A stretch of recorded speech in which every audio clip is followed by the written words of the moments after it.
Morning welcome to debate. Andhra Pradesh ప్రభుత్వానికి కేంద్రం shock ఇచ్చింది. ప్రాజెక్టుకు అనుమతులు ఇవ్వలేమని పర్యావరణ నిపుణులు స్పష్టం చేశారు. ప్రాజెక్టుపై అనేక అభ్యంతరాలు వచ్చాయని, అనుమతులు ఇవ్వాలంటే గోదావరి వాటర్ డిస్ప్యూట్ ట్రిబ్యునల్ తీర్పును పరిశీలించాల్సి ఉంటుందని తెలిపింది. ఇక పర్యావరణ అనుమతులకు సిడబ్ల్యూసిని సంప్రదించడం అత్యవసరమని కమిటీ అభిప్రాయపడింది. పోలవరం బనకచెర్ల ప్రాజెక్టు గోదావరి నదీ జలాల అవార్డుకు విరుద్ధంగా ఉందని తెలంగాణ వాదించింది. ఇక కేంద్రం నిర్ణయాన్ని ఇటు తెలంగాణ అధికార ప్రతిపక్షాలు స్వాగతించాయి. అయితే కేంద్రానికి సమగ్ర వివరాలు ఇస్తామని ఆంధ్రప్రదేశ్ ప్రభుత్వం అంటోంది. ఇదే అంశానికి సంబంధించి ఇవాల్టి డిబేట్లో మనం చర్చించబోతున్నాం. నాతో పాటు డిబేట్లో పాల్గొంటున్నారు బీఆర్ఎస్ పార్టీ నుంచి దేవిప్రసాద్ గారు, అలాగే కాంగ్రెస్ పార్టీ నుంచి మానవతరాయ్ గారు, భారతీయ జనతా పార్టీ నుంచి అమర్నాథ్ గారు, మరి కాసేపట్లోనే మరికొంతమంది గెస్టులు కూడా మనతో పాటు జాయిన్ అవుతారు. అందరికీ నమస్కారం. ముందుగా మానవతరాయ్ గారు ఏంటి విజయం సాధించారా? మొత్తానికి బనకచెర్ల ప్రాజెక్టును అడ్డుకున్నట్టేనా ఈ నిర్ణయంతో? కేంద్రం అయితే అనుమతులు నిరాకరించింది. 100% ఇది కాంగ్రెస్ ప్రభుత్వం, కాంగ్రెస్ పార్టీ విజయం. ఎందుకంటే మేము వీళ్ళందరూ హరీష్ రావు గారు బీఆర్ఎస్ పార్టీ వాళ్ళు మేల్కోక ముందే జనవరి నెలలోనే ఇది ఎటువంటి అనుమతులు లేకుండా ఈ ప్రాజెక్టు నిర్మిస్తున్నారని చెప్పేసి నీటిపారుదల శాఖ కార్యదర్శి రాహుల్ బొద్దా గారు అధికారికంగా సెంట్రల్ వాటర్ కమిషన్ కి అందరికి గోదావరి బోర్డుకి అన్నిటికి కూడా లేఖలు కూడా రాయటం జరిగింది. ముఖ్యమంత్రి గారు కూడా మాట్లాడటం జరిగింది, నీటిపారుదల శాఖ మంత్రి గారు కూడా మాట్లాడటం జరిగింది.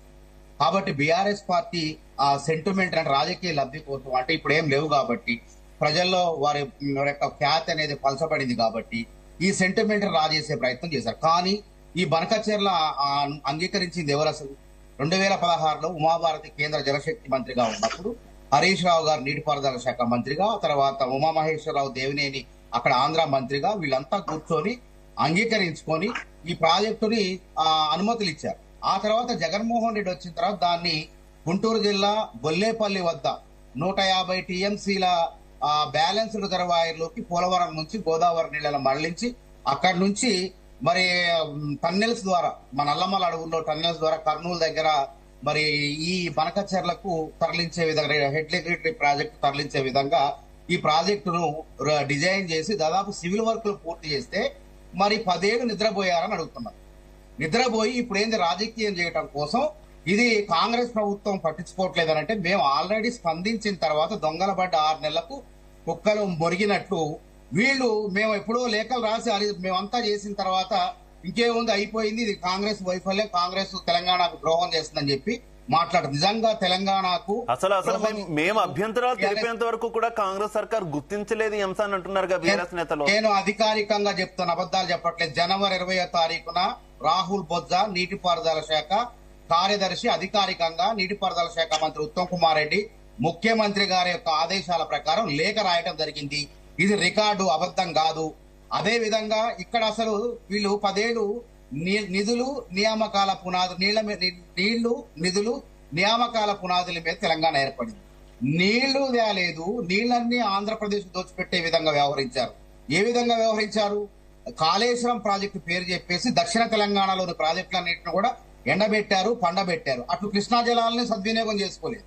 అదే విధంగా గోదావరిలో బనకచెర్ల ప్రాజెక్టు కడతంటే కేసీఆర్ గారు నగిరిపోయి రోజా గారింట్లో రొయ్యల కూర, చేపల కూర తిని అద్భుతంగా ఉందని చెప్పేసి రాయలసీమ రత్నాలసీమ చేస్తా, మీరు 400 టీఎంసీల వరకు వాడుకోవచ్చు, మీ ఇష్టం, నీళ్లు దోచుకోండి, తెలంగాణకు అన్యాయం జరిగినా పర్వాలేదని చెప్పి వరాలు ఇచ్చి వచ్చిండు. ఆ 2018లో 19లోనో నేను చెప్పిన విధంగా బొల్లేపల్లి దగ్గర నుంచి ఆ నీళ్లు తోడుకొని తీసుకొని నాగార్జున సాగర్ కుడికాలువలు వేసి అక్కడ 9 లక్షల ఆయకట్టుకు స్థిరీకరణకు మళ్ళీ ఆ నీళ్లను వినియోగించుకుని అక్కడి నుంచి నగరీ దర్శి నియోజకవర్గాలకు ఈ బనకచెర్ల ప్రాజెక్టు ద్వారా 2 లక్షల ఎకరాల ఆయకట్టుకు నీళ్లు అందించే విధంగా అప్పటి పాలకులు, బీఆర్ఎస్ నాయకులు సహకరించిన మాట వాస్తవం కాదా? జగన్మోహన్ రెడ్డి గారిని 4 సార్లు ఇక్కడ కలిసి బిర్యానీలు తిని సెక్రటరియట్ లో కూర్చొని ఈ విధంగా చూసి చూడనట్టు వ్యవహరించి ప్రాజెక్టు 90% పూర్తయితే, సివిల్ వర్క్ లో పూర్తయితే, ఇప్పుడు వచ్చేసి కాంగ్రెస్ పార్టీ మొత్తం అధికారికంగా లేఖలు రాసి అడ్డుకునే ప్రక్రియలో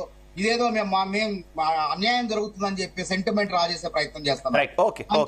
తెలంగాణ ప్రాంతీయ విద్వేషాలు రెచ్చగొట్టే ప్రయత్నం చేస్తున్నారు.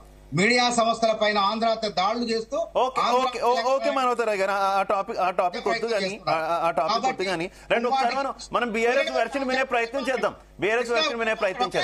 రమణ ఒక నిమిషం ఆగండి. కృష్ణా జలాల్లో ఆ రోజు వాటా మనకి ఎంత రావాలా? 550 టీఎంసీలు రావాలి. వచ్చేసి 512కు ఆంధ్రాకు అంగీకరించి 299 టీఎంసీలు తెలంగాణకు అంగీకరించి వచ్చి మనకు ద్రోహం చేశారు. తెలంగాణ ప్రాజెక్టులు పాలమూరు, రంగారెడ్డి, ఎస్ఎల్బిసి టన్నెల్ గాని వాటిని వినియోగించుకోలేక అట్లా తెలంగాణకు ద్రోహం చేశారు. అదేవిధంగా గోదావరి ఒక కాళేశ్వరం అని చెప్పేసి ఆ కాళేశ్వరం వల్ల తెలంగాణకు దుఃఖదాయనే కానీ ఎటువంటి లాభదాయని కాదు. డిస్కస్ చేద్దాం అన్ని అంశాలు కూడా డిస్కస్ చేద్దాం. జయప్రసాద్ గారు నా ఆడియో క్లియర్ గా ఉందా మీకు? క్లియర్ గా ఉంది. దేవిప్రసాద్ గారు ఏం చెప్తారు? పోలవరం బనకచెర్లకు కేంద్రం నుంచి అనుమతులు రాలేదు, ఇది కంప్లీట్ గా మా విజయం అని చెప్తుంది తెలంగాణ ప్రభుత్వం, కాంగ్రెస్ ప్రభుత్వం. మీరేమంటారు?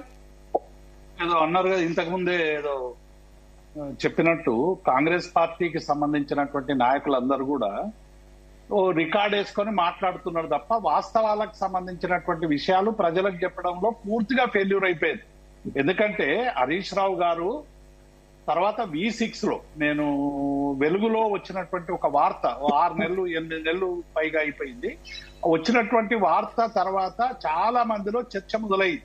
ఆ చర్చకు సంబంధించినటువంటి అంశంలో అంతకుముందు హరీష్ రావు గారు ప్రెస్ మీట్ పెట్టి బంకచెర్ల ప్రాజెక్ట్ అనేటువంటిది ఒకటి నిర్మాణం చేయడానికి అనుమతులు కోరడానికి కేంద్ర ప్రభుత్వానికి లేఖలు పంపిస్తారు, రాష్ట్ర ప్రభుత్వం కళ్ళు తెరవాలని చెప్పి చాలా స్పష్టంగా పెట్టిన తర్వాత పాత డేట్లో వేసి ఉత్తమ్ కుమార్ రెడ్డి ఏదో అన్నట్టు ఉంటది కదా, ఏదో కుక్కలు మొరిగినాక అన్నట్టు, వేట కుక్కలు మొరిగినాక అన్నట్టు ఇలా కాంగ్రెస్ పార్టీ ఏం చేస్తా ఉన్నదంటే గత పాత డేట్ వేసి ఎవడైనా లేఖ రాస్తే ఇగో మేము పలానా ప్రాజెక్టుకు సంబంధించి ఆంధ్రప్రదేశ్ చేస్తున్నటువంటి ప్రయత్నాల్లో ఆపుతున్నామని లేఖ రాసిన రోజే గొప్ప, వీళ్ళు రాయకముందే గొప్పలు చెప్పుకునేటోళ్ళు లేఖలు రాసినా గొప్పలు చెప్పుకోరా? కానీ వారం రోజుల తర్వాత హరీష్ రావు గారు చెప్పిన తర్వాత అప్పుడు స్పందించి తెలంగాణ సమాజం అంతా కూడా వివిధ మాధ్యమాల్లో వచ్చినటువంటి వార్తల ద్వారా స్పందించి అన్ని రాజకీయ పార్టీలు చెప్పిన తర్వాత వీళ్ళు ముందడుగు వేసినటువంటి మాట వాస్తవం. నేను ఏమంటున్నా, డెఫినెట్ గా ఇవాళ బంకచెర్ల ప్రాజెక్ట్ అనేది ఏదో 299 టీఎంసీలు కట్టొచ్చిందనేది ఈ కాంగ్రెస్ వాళ్ళే కదా చేసినటువంటి మోసం. గత కృష్ణా జలాల్లో, గోదావరి జలాల్లో సరైనట్టు అమలు చేయగా తెలంగాణ ప్రాంతానికి ద్రోహం చేసి ఒక్క ప్రాజెక్టు కూడా సరైనటువంటి కట్టకుండా తెలంగాణ ప్రజల నోట్లో మట్టి కొట్టినటువంటి కాంగ్రెస్ ఇలా నీరు మీద మాట్లాడడం అనేటువంటిది దయ్యాలు వేదాలు వల్లించినట్టు తప్ప ఇంకొకటి కాదు.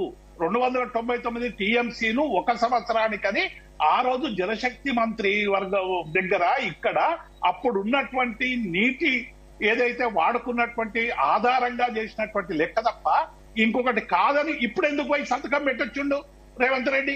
299కి సంతకం పెట్టాలని ఎందుకు బయటికి రాలేదు? కాబట్టి ఇవన్నీ కూడా కాంగ్రెస్ పార్టీ చేస్తున్నటువంటి ప్రచారాలు, దుష్ప్రచారాలు. నీటి మీద సోయలేదు, నీళ్ల గురించి ప్రయత్నం చేయలేదు, తెలంగాణ ప్రాంతానికి నీళ్లు ఇవ్వాలనేటువంటి ధ్యాస లేనటువంటి పార్టీ కాంగ్రెస్ పార్టీ. అయితే దేవప్రసాద్ గారు గతంలో బీఆర్ఎస్ ఒప్పుకుంది, చంద్రబాబు నాయుడు ముఖ్యమంత్రి ఒప్పుకున్నారు, తర్వాత జగన్మోహన్ రెడ్డి ముఖ్యమంత్రి అయిన తర్వాత కూడా ఆంధ్రప్రదేశ్ లో ఒప్పుకున్నారు. కొంత లోపాయికారంగా ముందుకెళ్ళింది అప్పుడు ఉన్నటువంటి ప్రభుత్వం అనేది కాంగ్రెస్ ఆరోపణ. మనోతరాయ్ గారు కూడా అదే ప్రస్తావించారు కదా. అది పూర్తి అబద్ధం అండి. ఇలా గోదావరి ప్రాజెక్టుకు సంబంధించి నీళ్లు ఇవ్వాలని అనుకుంటే ఎందుకు కాళేశ్వరం ప్రాజెక్టు నిర్మాణం చేసి 3 నెలల్లోనే నీటిని ట్యాగ్ చేయాలనేటువంటి ప్రయత్నం చేస్తాం? అంతకు ముందే ఉన్నటువంటి చెరువుల్లో నీళ్లు వాడుకోవాలని ఎందుకు ప్రయత్నం చేస్తాం? మా పాలమూరు ప్రాజెక్టులు ఎందుకు పూర్తి చేయాలని ప్రయత్నం చేస్తాం? డెఫినెట్ గా ఇవాళ చంద్రబాబు నాయుడుతోనైనా జగన్ తోనైనా ఎవరు మాట్లాడినా ఇవాళ చంద్రబాబు నాయుడు వచ్చి రేవంత్ రెడ్డి దగ్గర బిర్యానీ తినిపోయినాక పక్కచేత మొదలైందా? మరి అంతే కదా. మరి ఏమేమి తిన్నారు అది కూడా బయట పడాలి కదా. ఇద్దరు పోయి ఉత్తమ్ కుమార్ రెడ్డి భార్యతో సహా పోయి ఏమేమి తిన్నారు? ప్రసాద్ గారు ఎవరెవరు తిన్నారో మనోతరాయ్ గారు ప్లీజ్ క్రాస్ టాక్. మనోతరాయ్ గారు ప్లీజ్ క్రాస్ టాక్. మనోతరాయ్ గారు ప్లీజ్ ఒక్క నిమిషం ఆగాలి. క్రాస్ టాక్ వద్దు, నేను మళ్ళీ మీకు అవకాశం ఇస్తా కదా. మనోతరాయ్ గారు ప్లీజ్. మనోతరాయ్ గారు మీరు మాట్లాడినప్పుడు ఆయన మాట్లాడలేదు.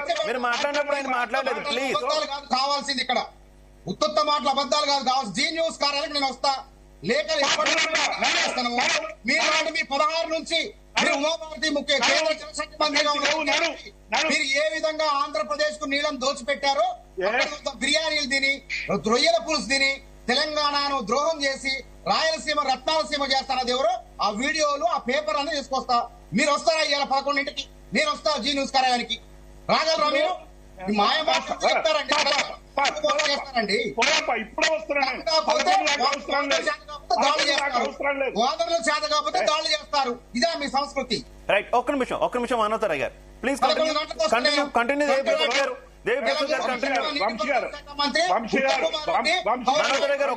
మానవతారాయ్ గారు ఒక్క నిమిషం, నేను మిగిలిన గెస్ట్ లో కూడా టైం ఇవ్వాలి ప్లీజ్. దేవిప్రసాద్ గారు మీ పాయింట్ చెప్పండి, నేను మిగిలిన గెస్ట్ దగ్గరికి వెళ్తాను. వంశీ గారు, చర్చగా జరగాలి. ఇట్లా అరవడంతోని, గొంతెత్తోని, మాట్లాడడంతో చర్చకు ఒక పరిష్కారం రాదు.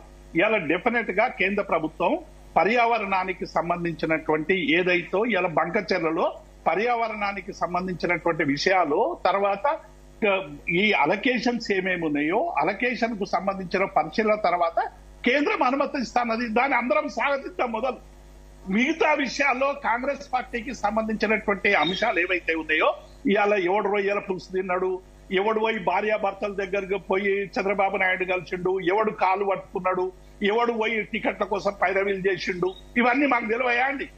ఎవరెవరికి కాబట్టి ఇవి వ్యక్తిగతమైనటువంటి విషయాలను తీసుకొచ్చి అసలైనటువంటి సమస్యను పక్కదారి పట్టించేటువంటి ప్రయత్నం చేయాలి. Right, okay. మనతో పాటు రిటైర్డ్ ఇరిగేషన్ వెంకటరమణ గారు జాయిన్ అయ్యారు. ఆయనకు వెల్కమ్ చెప్తూ బీజేపీ వెర్షన్ మనం ఇద్దాం. అమర్నాథ్ గారు నమస్తే, ఆడియో క్లియర్ గా ఉందా? వన్ సెకండ్ అండి. అమర్నాథ్ గారు మాట్లాడే ముందు నేను చెప్పేది ఏంటంటే, తెలంగాణ ప్రజానీకం అంతా కూడా తెలంగాణ రాజకీయ పార్టీకి సంబంధించినటువంటి తెలంగాణ మీద సోయున్నటువంటి రాజకీయ నాయకులంతా ఏమంటున్నారంటే, డెఫినెట్ గా బంకచెర్ల వల్ల గోదావరి నదిలో తెలంగాణకు సంబంధించినటువంటి హక్కులు కోల్పోయే ప్రమాదం ఉంది. దీన్ని పరిష్కరించాలి, కూర్చొని మాట్లాడుకొని ఈ సమస్యకు పరిష్కారం కావాలని మేము భావిస్తున్నాం. అంతే తప్ప దీన్ని తీసుకుపోయి ఇంకేదో మాట్లాడి, ఇంకేదో చేసి, డైవర్ట్ చేసి, ఒరినంత మాత్రాన మొరిగినంత మాత్రాన. అమర్నాథ్ గారు, అసలు రెండు రాష్ట్రాలకు సంబంధించినటువంటి అంశం వచ్చినప్పుడు కేంద్రంలో అధికారంలో ఉన్నటువంటి మీ ప్రభుత్వానికి లేదా మీ పార్టీకి ముందు నుయ్యి వెనక గొయ్యి పరిస్థితి ఎప్పుడు కూడా ఉంటుంది. కాకపోతే తెలంగాణ కొంత ప్రయారిటీ కాబట్టి తెలంగాణకు అనుకూలంగా కేంద్ర ప్రభుత్వం నిర్ణయం తీసుకుంది అనేటటువంటి విమర్శలు ఆంధ్రప్రదేశ్ నుంచి వినిపిస్తున్నటువంటి పరిస్థితి. ఏం చెప్తారు? ఒక పక్క కాంగ్రెస్ ఏమో ఇక్కడ మొత్తం క్రెడిట్ అంతా కాంగ్రెస్ ప్రభుత్వం తీసుకుంటుంది, మరో పక్క ఆంధ్రప్రదేశ్ లో నష్టపోయే సూచనలు కనిపిస్తున్నాయి. ఏం చెప్తారు ఈ వ్యవహారానికి సంబంధించి? మొదట మన ప్యానెల్లో మిత్రులకు, మీకు, అలాగే మన ప్రేక్షకులకు అందరికీ నమస్కారం అండి. ఇక్కడ రెండు విషయాలు మీరు అడిగిన రెండు ప్రశ్నలకు కూడా మొదటి నుంచి కూడా తెలంగాణ ఏర్పడడానికి ప్రధానమైన పునాది ఏంది? నీళ్లు, నిధులు, నియామకాలు.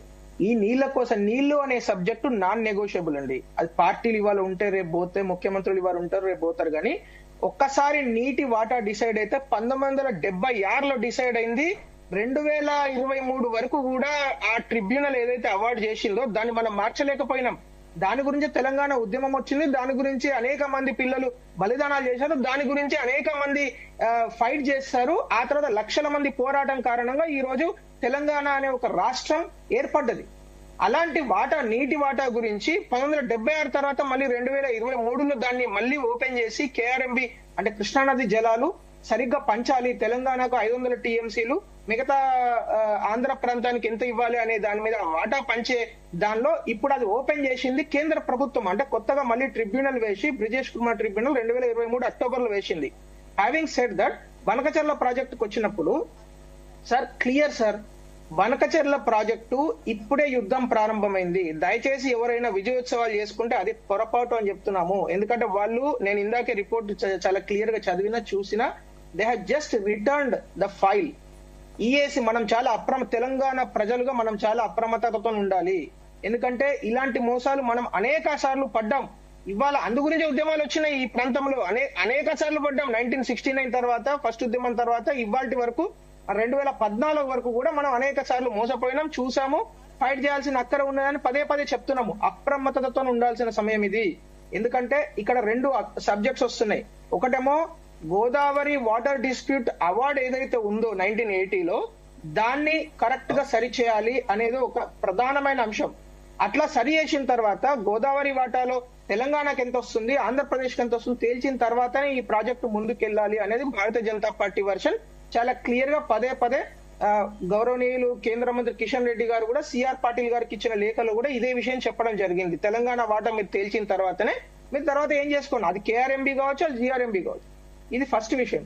రెండో విషయానికి వచ్చినప్పుడు ఇక్కడ inter state river water disputes చాలా ఉన్నాయి అని ఇంకొక ప్రధానమైన ప్రస్తావన వాళ్ళు చేశారు. ఏంది, సబ్మెర్జెన్స్, పోలవరం సబ్మెర్జెన్స్ విషయంలో ఒడిశా నుంచి కావచ్చు, ఛత్తీస్గఢ్ నుంచి కావచ్చు అనేక అభ్యంతరాలు ఉన్నాయి, కోర్టు కేసులు ఉన్నాయి. అంటే ఇక్కడ యుద్ధ భూమి మారింది. యుద్ధ భూమి ప్రజాక్షేత్రం కాదు, యుద్ధ భూమి లెటర్లు రాసుడు కాదు, యుద్ధ భూమి కోర్టు. ఈ తెలంగాణ ప్రభుత్వానికి ఇప్పుడు వరకు వాళ్ళు చేసిన ప్రయత్నాలను కోర్టులో కూడా తీసుకెళ్లి, కోర్టులో కూడా అంటే ఇటు ప్రజా కోర్టులో మనం ఎట్లా తేల్చుకుంటామో కోర్టులో కూడా, ఎందుకంటే వాళ్ళు అఖిల పక్షము పిలిచినప్పుడు అన్ని పార్టీలు కూడా రావడం జరిగింది, భారతీయ జనతా పార్టీ కూడా దానిలో రావడం జరిగింది. చాలా క్లియర్ గా మేము చెప్పాల్సింది చెప్పాము, మా వర్షన్ చెప్పాము. Not only here, even Jal Shakti minister దగ్గర కూడా వెళ్లి చెప్పడం జరిగింది. ఎన్విరాన్మెంట్ మినిస్టర్ భూపేంద్ర యాదవ్ గారికి కూడా చెప్పడం జరిగింది. అందుగురించే ఈ ప్రాజెక్టు యొక్క చట్టబద్ధతను పదే పదే పరిశీలిస్తాము అని జలశక్తి మినిస్టర్ గారు రాసిన లెటర్ లో ఉంది. అట్లాగే ఎన్విరాన్మెంటల్ మినిస్టర్ గారు చెప్పిన నిన్న మాట్లాడిన ఈఏసీ రిపోర్ట్ లో కూడా చాలా కేటగారికల్ ఉంది. So Bharatiya Janata party version ఏంటంటే తెలంగాణకు చెందాల్సిన ఒక నీటి బొట్టు కూడా ఆంధ్ర ప్రాంతానికి వెళ్లే పరిస్థితే లేదు. దానికోసం ఎంత దూరమైనా పోరాడడానికి రెడీగా ఉన్నాం. ఎందుకంటే అటు ఆంధ్రప్రదేశ్ లో ఉన్న భారతీయ జనతా పార్టీ కూడా వాళ్ళకు రావాల్సిన వాటా కోసం వాళ్ళు కొట్లాడాలి, తప్పేం లేదు కదా. ఇప్పుడు మన వాటా గురించి, మన వాటాలో ఒక్క నీటి బొట్టు కూడా అక్కడికి వెళ్లాల్సింది లేదు. దాని గురించి అవసరమైతే ఇక్కడ ఉన్న లోకల్ గవర్నమెంట్ పైన ప్రెజర్ తీసుకురావడం జరుగుతుంది. అవసరమైతే ఇక్కడ ముఖ్యమంత్రి మీద, ఇంకా అవసరమైతే ఈ ప్రాజెక్టులు అంటే కొత్త ప్రాజెక్టులు అటు కేఆర్ఎంబి విషయంలో నేను చెప్పేది, కృష్ణానది పైన ఉన్న ప్రాజెక్టులను తొందరగా కంప్లీట్ చేసే విషయంలో భారతీయ జనతా పార్టీ ప్రెజర్ తీసుకొస్తుంది.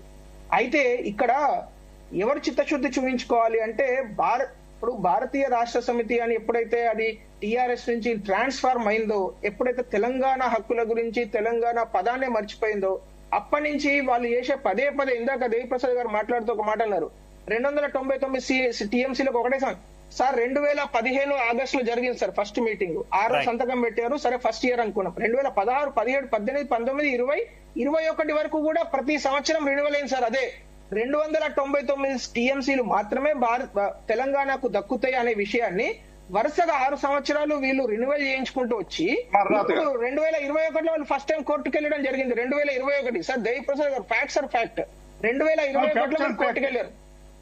2021 వరకు కోర్టుకు వెళ్ళలేదు కదా.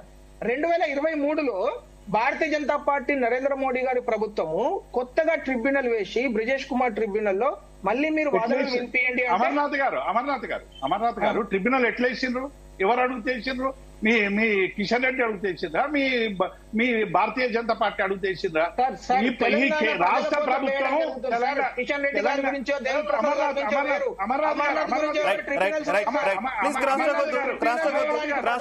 కారణం తెలంగాణ అభివృద్ధి, తెలంగాణ ప్రజల యొక్క ఇంట్రెస్ట్ అంతే ఉంటుంది. అంతేగాని ఫలానా దేవిప్రసాద్ గారు ఫోన్ చేశారనో, అమర్నాథ్ చెప్పాడనో ఎవరు వేరు సార్ ట్రిబ్యునల్. దయచేసి అర్థం చేసుకోండి. ట్రిబ్యునల్ వేయడానికి ప్రధానమైన లక్ష్యం ఏంది అంటే తెలంగాణ ప్రజల ఇంట్రెస్ట్, తెలంగాణ అభివృద్ధి. అవి రెండే లక్ష్యాలు.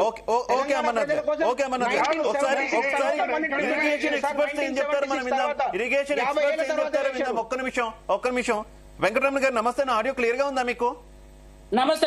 వినొస్తుంది.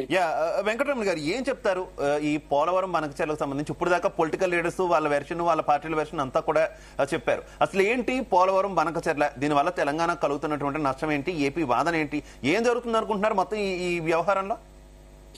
మనకు తెలంగాణ వచ్చింది నీళ్ల కోసమే, నిధులు అది తర్వాత విషయం అనుకోండి. ఫస్ట్ పాయింట్ నీళ్ళు అనేది చాలా అన్యాయం జరిగింది అనేటువంటి విషయం మీదనే మనం తెలంగాణ తెచ్చుకున్నాము.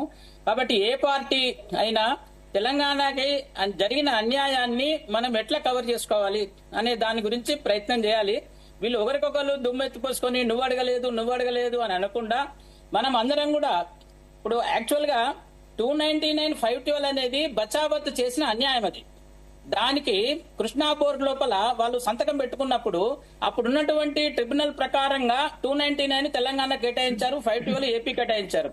అది దాన్ని నిలయకూడదు. మీరు సంతకాలు పెట్టుకున్నారు ఇద్దరు సీఎంలు అంటే అది నిలిచిపోతుంది, అది నిలబడుతుంది, దాని మీద మళ్ళా అట్లనే కంటిన్యూ అవుతుంది. అట్లా కాకుండా అది అన్యాయం జరిగింది అందరూ చెప్పాలి, అది అన్యాయం జరిగింది. ఆ అన్యాయం ప్రకారంగానే అప్పుడున్నటువంటి సీఎం గాని అప్పుడున్నటువంటి ఆ ఇద్దరు సీఎంలు సంతకాలు పెట్టుకోవాల్సి వచ్చింది. కానీ అప్పుడే ఒక అడిగేది ఉండే విషయం, మాకు ఇది జరిగింది అన్యాయము 299/512 అనేది, కాబట్టి మేము 299 ఒప్పుకోము, అట్లీస్ట్ మేము 50% పంచుకుందాము ఆ ట్రిబ్యునల్ వచ్చారాక అనేటువంటి ఒక విషయాన్ని ఇద్దరు సీఎంలు అనుకునేది ఉండే. అది అనుకోలేదు, అది జరిగింది పొరపాటు. మళ్ళీ ఇప్పుడు ట్రిబ్యునల్ వచ్చేంత వరకు కూడా ఈ కొత్త ట్రిబ్యునల్ గురించి కూడా మనము కొత్త ట్రిబ్యునల్ ఎందుకు వచ్చిందండి, కొత్త ట్రిబ్యునల్ ఎట్లొచ్చింది, నేను దాని గురించి కూడా మేము చాలా ప్రయత్నం చేశాము. ఈ కొత్త ట్రిబ్యునల్ రాలేదు, కొత్త ట్రిబ్యునల్ కాదు, ఇది బ్రిజేష్ ట్రిబ్యునలే. 2013 లోపల మొత్తం రెడీ పెట్టాడు, మొత్తం అవార్డు ఇవ్వడానికి రెడీ పెట్టాడు. ఓన్లీ గెజెట్ పబ్లికేషన్ మాత్రమే బ్యాలెన్స్ ఉన్నది. అప్పుడు తెలంగాణ ఫామ్ అయింది 2014 లోపల. కాబట్టి దీన్ని రివ్యూ చేయాలి, 2 స్టేట్ల మధ్యలో పంచాలి. ఈ రెండు ఏదైతే 811 ఏదైతే ఉందో ఈ 811 టీఎంసీని బ్రిజేష్ పంచాలి అంటే బ్రిజేష్ కి ఇచ్చినటువంటి ఇన్స్ట్రక్షన్ ఏంటి, 2 స్టేట్ల మధ్యలో పంచమని లేదు, అది ట్రిబ్యునల్ మాత్రమే పంచగలుగుతాయి. ఆ ట్రిబ్యునల్ కి ఆ స్కోప్ లేదన్నమాట. ఆ స్కోప్ ఇవ్వడానికి మనకు 10 ఏళ్లు పట్టింది ఆ స్కోప్ మనం తెచ్చుకోవడానికి. సో అది ఒక విజయమే. అది ట్రిబ్యునల్ లోపల 2 స్టేట్ల మధ్యలో మళ్ళీ దాన్ని రివ్యూ చేసి, అంటే మొదటి నుంచి జాగ్రఫికల్ ఏరియా, పాపులేషన్, తర్వాత మిగతా అవసరాలు ఇవన్నిటి కూడా డీప్ గా ఆలోచించి మిగతా స్టేట్స్ తో పాటు, అంటే అప్పుడు ఎట్లయితే ముందు రివ్యూ చేశారో అప్పుడు బచావత్ ఎట్లయితే రివ్యూ చేసిండో బేసికల్ గా, అప్పుడు మనము తెలంగాణ లేదు కాబట్టి మనకు అన్యాయం జరిగింది. ఇప్పుడు తెలంగాణ వచ్చింది కాబట్టి ఇన్ ప్రాస్పెక్ట్ ఆఫ్ తెలంగాణ లోపల తెలంగాణ కూడా మాట్లాడుతుంది. ఇప్పుడు మనం కూడా సబ్మిట్ చేశాము తెలంగాణ తరఫున 700 టీఎంసీల వరకు మనం సబ్మిట్ చేశాము ట్రిబ్యునల్ లోపల, ప్రొసీడింగ్స్ లోపల మనం మాట్లాడుతున్నాము. దాన్ని ఒప్పించుకోవాలి, అందరు కలిసి దాన్ని ఒప్పించుకోవాలి. నువ్వు 299 టీఎం సంతకం పెట్టినావు కదా అనేటువంటిది ఇప్పుడు అక్కడ రాదు. అక్కడ అది జస్ట్ పర్మనెంట్ టెంపరీ అరేంజ్మెంట్ మాత్రమే. అది ఆ సంవత్సరంలో ఎలా నీళ్లు వాడుకోవాలని కేఆర్ఎంబి కూడా పవర్స్ లేవు, నీళ్ళు పంచే పవర్స్ లేవు. ఉన్న ట్రిబ్యునల్స్ ను ప్రకారంగా కేఆర్ఎంబి నీళ్లను వినియోగించుకోవడానికి అనుమతిస్తుంది. ఇంకొక విషయం నేను చెప్పాలనుకుంటున్నాను, ఈ జీడబ్ల్యూడిటి అవార్డు ఏదైతుందో నిన్న రిటర్న్ చేసింది కారణం ఏంటంటే, మీరు జీడబ్ల్యూడిటి అవార్డును రివ్యూ చేయండి, ఆ రివ్యూ చేయించుకోండి. సిడబ్ల్యూసీ లోపల 3000 టీఎంసీలు సముద్రంలో పోతున్నాయి అంటున్నారు. అసలు మొత్తం 3000 టీఎంసీలే మొత్తం గోదావరి బేసిన్ లో ఉన్నాయి. దాంట్లో మహారాష్ట్రకి 890 టీఎంసీలు, 625 టీఎంసీలు మధ్యప్రదేశ్ అండ్ ఛత్తీస్గఢ్ కలిపి, ఇంకా అది కూడా పంచలేదు వాళ్ళకి 2 స్టేట్ల మధ్యలో. అట్లే 19 ఎగ్జాక్ట్లీ ఆంధ్రప్రదేశ్ ప్రభుత్వం పైకి మాత్రం సముద్రంలో కలిసే నీళ్లే మేము వాడుకుంటా ఉంటున్నాం కదా, అందులో తప్పేముంది అని పదే చెప్తున్నటువంటి అంశం. ఇది పైకి అంతా మంచిగానే కనిపిస్తుంది, వెనకాల ఉన్నది ఏంటి అసలు దీనికి సంబంధించి? సముద్రంలో 3000 టీఎంసీలు పోతలేవండి. 3000 టీఎంసీలు మహారాష్ట్రకి 890 టీఎంసీ, 3000 టీఎంసీలలో సముద్రంలోకి పోతలేవు. అవి మొత్తం 3000 టీఎంసీలే అవైలబుల్ ఉన్నాయి. సముద్రంలో పోయే నీళ్లంటే వాన నీళ్లు రోజుకు 50 లక్షల టీఎంసీలకు, 50 లక్షల క్యూసెక్లకి మనం పోలవరం డిజైన్ చేశాం. 50 లక్షలు అంటే 400 టీఎంసీలు సముద్రంలో పోతాయి. అవి సముద్రంలోకి పోవు, ఆ కింద ధవళేశ్వరం ఉంది కాబట్టి కొంత వాళ్ళు వాడుకుంటారు. ఆ వాడుకున్న తర్వాత 400 ఒక రోజులో 400 టీఎంసీలు పోతాయండి. మనం ఒక రోజులో 400 టీఎంసీల నీళ్లు పోయే వాటికి మనం ఎన్ని టీఎంసీలు లిఫ్ట్ చేస్తున్నాము? 2, 3, 4 టీఎంసీలు లిఫ్ట్ చేస్తున్నాము. లేదంటే 400 టీఎంసీలు స్టోరేజ్ చేసుకొని మనం 100 రోజులలో రోజుకు 4 టీఎంసీలు లిఫ్ట్ చేసుకోవచ్చు. అటువంటి ఫెసిలిటీ కూడా మనం ఏర్పాటు చేసుకోలేకపోతాం కదా, అట్లా చేయలేం కదా. సముద్రంలో పోయే నీళ్లు చాలా ఉంటాయి, 3000 కాదు. కృష్ణా బేసిన్ లో 5000 టీఎంసీలు కూడా సముద్రంలో పోతున్నాయి. కృష్ణా బేసిన్ లో మనము వాడుకునేది 811 టీఎంసీలు, టోటల్ గా 2000 చిల్లర మనము టోటల్ గా వాడుకునేది. అంటే 75% ఈల్డ్ అనేది ఏదైతుందో దాన్ని ప్రామాణ్యంగా తీసుకుంటాం మనం ప్రాజెక్టులు కట్టేటప్పుడు. సముద్రంలో పోయే నీళ్ల కోసం ప్రాజెక్టులు ఎవరు కట్టారంటే ఎవరు ఒప్పుకోరు కూడా. ఒప్పుకుంటే కూడా అది ఏదో మేనేజ్మెంట్ చేసుకుని ఒప్పుకున్నట్లెక్క సిడబ్ల్యూసీ తప్పు చేసినట్లెక్కనే అవుతుంది. కాబట్టి గోదావరి మొత్తం మీద 3000 టీఎంసీలు మాత్రమే ఉన్నాయి 75% ఈల్డ్తోని. ఒకవేళ అవసరం అనుకుంటే ఇంకా మేము ఈల్డ్ పెంచుకోవాలనుకుంటే 65% ఈల్డ్ కూడా వర్కౌట్ చేయొచ్చు. అది కొంచెం పెరగొచ్చు, 3000 కాకుండా అది ఇంకా 3500, 4000 అవుతుంది. అది అట్లా 50% కూడా మన యావరేజ్ కూడా మనము ఈల్డ్ క్యాలిక్యులేషన్ చేసుకోవచ్చు. అప్పుడు ఇంకా కొంచెం పెరుగుతుంది. అట్లా మనము ప్లాన్ చేసుకోవాలి. కానీ సముద్రంలో పోయే నీళ్లు 3000 టీఎంసీలు అంటే మాత్రము అది శుద్ధ అబద్ధము. మొత్తం 3000 టీఎంసీలకు ప్రాజెక్టులు ఇవాళ ఎరమార్కెట్ అయి ఉన్నాయి. అవి కొన్ని కట్టని మూలంగా మన తెలంగాణలో ముఖ్యంగా 940 టీఎంసీలు మనం అంటున్నాం. అది కృష్ణా కమిటీ లోపల, శ్రీకృష్ణ కమిటీ లోపల అప్పుడు ఏపీ గవర్నమెంట్ ద్వారా ఇక్కడ ప్రాజెక్టులు అంటే గోదావరిలో గానీ కృష్ణలో గానీ ఇయర్ మార్కెట్ అంతే. అది ఇయర్ మార్కెట్ అంటే మీన్ దానికి ఏదో శాంక్షన్ ఇచ్చినట్టు కాదు. అది 940కి జీవో లేదు, అది ఓన్లీ ఇయర్ మార్కెట్. కాబట్టి ఈ 940 టీఎంసీలలో మనం వాడుకోలేకపోతున్నాము. ఇంకా వేరే చాలా చోట్ల మహారాష్ట్రలో గానీ కర్ణాటకలో గానీ వాళ్ళు వాడుకోకుండా కిందికి పంపుతున్నారు కాబట్టి ఆ నీళ్లు వేస్ట్ అవుతున్నాయి తప్ప వెంకటరమణ గారు. రైట్, మానవతరాయ్ గారు, తెలంగాణ వాడుకోవట్లేదు, మేము వాడుకుంటే తప్పేంటి, వృధాగా పోతున్న నీరు, ఈ రకమైనటువంటి వాదన ఆంధ్రప్రదేశ్ వినిపిస్తుంది. ఏంటి ఇప్పటికైనా సరే గోదావరి జలాలు వాడుకునేందుకు ఏమైనా కాంగ్రెస్ సర్కార్కి ఏమైనా కార్యాచరణ ఏదైనా ఉందా? కాళేశ్వరాన్ని అయితే మొత్తానికి పూర్తిగా ఎందుకు పనికిరాదని మీరు మాట్లాడుతున్నటువంటి పరిస్థితి, ఇంకా ఏదైనా ఇతర ప్రాజెక్టుల విషయంలో ముందుకెళ్లే అవకాశం ఏమైనా ఉందా కాంగ్రెస్ సర్కార్? తప్పకుండా. అదే కదా ప్రాణహిత చేవిళ్ళని వాళ్ళు డిజైన్ మార్చి దాన్ని ఆగం చేశారు. దాదాపు 11,000-12,000 కోట్ల ఖర్చు పెట్టి 70 కిలోమీటర్ల కాలువలు దువ్వి దాని రీడిజైన్ పేరుతో తెలంగాణ ఖజానా ఖాళీ చేసి వాళ్ళ ఖజానా నింపుకున్నారు పార్టీ ఖజానా. కాబట్టి మేము ఏమంటున్నామంటే ఈ నికర జలాలు, వరద జలాల పేరుతో నికర జలాలను కాజేసే ప్రయత్నం చేసింది ఆంధ్రప్రదేశ్ ప్రభుత్వం. కేసీఆర్ ప్రభుత్వం వాళ్ళ 80% సివిల్ వర్కులు పూర్తయితే గుడ్డిగా నిద్రపోయింది. ఇప్పుడు వచ్చి మాట్లాడుతున్నారు. అప్పుడు ఎందుకు మాట్లాడలే? చంద్రబాబు నాయుడు ఉన్నప్పుడు మాట్లాడలే. జగన్ వచ్చేసి దాన్ని కొల్లేపల్లి రిజర్వాయర్లో 150 టీఎంసీలు అని చెప్పి 170 టీఎంసీలు పెంచారు మళ్ళీ చంద్రబాబు నాయుడు గారు. అప్పుడు ఎందుకు మాట్లాడలేదు? 19లో, 16లో మాట్లాడలే, 19లో మాట్లాడలే. 2023 వరకు అధికారంలో ఉన్నారు కదా. ఆ మధ్య కాలంలో వాళ్ళు వర్కులు చేస్తుంటే నిద్రపోయారా, ముద్దు నిద్రపోయారని చెప్పి మేము ప్రశ్నిస్తాం. ఇప్పుడు కాంగ్రెస్ ప్రభుత్వం జనవరిలోనే, నేను అంటున్నా దేవి ప్రసాద్ గారిని అబద్ధాలు ఆడట్లేదు. ఇక్కడ ఇంజనీర్ గారు ఉన్నారు, రిటైర్డ్ ఇంజనీర్ గారు ఉన్నారు, గోదావరి బోర్డులో పనిచేసిన వారు. ఇక్కడ ఈ చర్చలో ఉన్న వాళ్ళ మొత్తం కూడా 11-12 గంటలకు ఆయన వస్తా, లేదా 3 గంటలకు ఉత్తమ్ కుమార్ రెడ్డి గారు పవర్ పాయింట్ ప్రజెంటేషన్ ఉంది ప్రగతి భవన్, మన ప్రజాభవన్ లో, పూలే ప్రజాభవన్ లో. దయచేసి అడిగిపోదాం రండి, అక్కడ అడుగుదాం రండి. లేదంటే అక్కడ రాకపోతే మీకు ఇబ్బంది, జూనియర్స్ కార్యాలకి వస్తాను, దస్త్రాలు పట్టుకొని కాగితాలు పట్టుకొని వస్తా. చేసిన వైఫల్యాన్ని కప్పిపుచ్చుకునే బదులు 100 అబద్ధాలు ఆడకండి. కప్పిపుచ్చుకోవడానికి 100 అబద్ధాలు ఆడకండి. దయచేసి మీ దృష్టి మొత్తం కూడా కాళేశ్వరం మీద పెట్టి ఆ కాళేశ్వరం పరిధిలో ఉన్నటువంటి ఇతర తుపాకులగూడెం కానివ్వండి, ఇతర సీతారామచంద్ర ప్రాజెక్టులు, వీటన్నిటిని కూడా నిర్లక్ష్యం చేశారు. గోదావరి జలాలు మనం ఏమంటున్నాం ఇప్పుడు ఆంధ్రప్రదేశ్ ప్రభుత్వానికి మనం ఏం చెప్పినాం అంటే, లేదంటే గోదావరి బోర్డు కానీ సిడబ్ల్యూస్ కానీ ఏం చెప్తున్నాం, గోదావరిలో మా వాటా 1000 టీఎంసీలా లేకపోతే ఎన్ని విషయం మానవతరాయ్ గారు, ఇందాక మీరు మాట్లాడుతున్నప్పుడు కూడా కాళేశ్వరం వృధా, పూర్తిగా దండగా అంటూనే మాట్లాడుతున్నటువంటి పరిస్థితి ఏంటి? మరి కాళేశ్వరం విషయంలో ఏ రకంగా ముందుకెళ్తారు? ఆ ప్రాజెక్టు విషయంలో అసలు కాంగ్రెస్ సర్కార్ ఏం చేయబోతుంది కాళేశ్వరం ప్రాజెక్ట్ ని? నేషనల్ డ్యామ్ సేఫ్టీ అథారిటీ వాళ్ళు చెప్పారండి, దాన్ని మరమ్మతులు చేసి దాన్ని ఏదో పునరుద్ధరణ చేయాలి. ఎందుకంటే ప్రజాధనం, ఆ ఆలోచనలోనే ప్రభుత్వం ఉంది. ఎల్ఎన్టీ వాళ్ళని మరమ్మతులు చేయమంటే మీ తప్పిదం అని అంటే వాళ్ళు ఏం చేస్తున్నారు, ఇది మాకు సంబంధం లేనట్టు వాళ్ళు వ్యవహరిస్తున్నారు. కాబట్టి దీని యొక్క ఈ అంశాలను కూడా పరిశీలన చేసి తప్పకుండా, ఎందుకంటే అది ప్రజాధనంతో గట్టిన ప్రాజెక్టు కాబట్టి అది నష్టదాయినది, దుఃఖదాయన. ఎందుకంటున్నా, బెంగాల్ కి దామోదర్ నది దుఃఖదాయని, వరదలు వచ్చి దుఃఖదాయన అయితే తెలంగాణకు దుఃఖదాయని ఎందుకనంటే ఎకరా పంటకు నీళ్లు వస్తే 46,600 రూపాయలు ఖర్చు అవుతుంది. మొత్తం కలిపి అప్పులు వడ్డీలు అన్ని కలిపితే ఎంత ఖర్చు అవుతుందని 46,600 కోట్లు ఖర్చు అవుతుందని నేను చెప్పిన మాట కాదు, కంట్రోలర్ అండ్ ఆడిటర్ జనరల్ చెప్పిన మాట. 18 లక్షల ఎకరాల ఆయకట్టుకు నీళ్లు ఇవ్వాలంటే 46,600 కోట్లు ఖర్చు చేసి ఏం ప్రయోజనం అంటున్నా? రైతు పండించినటువంటి పంటకు మించి డబ్బులు ఖర్చు పెట్టాల్సి వస్తుంది. కాబట్టి ఆ దుఃఖదాయన ప్రాజెక్టు నడిచినా నడవకున్నా దుఃఖదాయనే. కాకపోయినా ఆ ఆయకట్టు పరిధిలో ఉన్నటువంటి రైతాంగానికి ఎంతో కొంత స్వాంతన చేకూర్చాలండి. ఇప్పటి వరకు 50,000 ఎకరాల వరకే సాగు వచ్చింది, వీళ్ళేదో 1 కోట్ల ఎకరాలు సాగు అయినని చెప్తున్నారు. తెలంగాణలో మొత్తం 1,49,00,000 ఎకరాల వరకే సాగుయోగ్యమైనటువంటి భూములు ఉన్నాయి. అది వీళ్ళు 2 కోట్ల ఎకరాలు, 2,20,00,000 ఎకరాలు అని రాళ్లు రప్పలు, రియల్ ఎస్టేట్ భూములు, తర్వాత పెట్రోల్ బంకులు కూడా ఆ వ్యవసాయం చేస్తున్నాయి. పెట్రోల్ అమ్మటం బంద్ చేసి వాళ్ళ దృష్టిలో.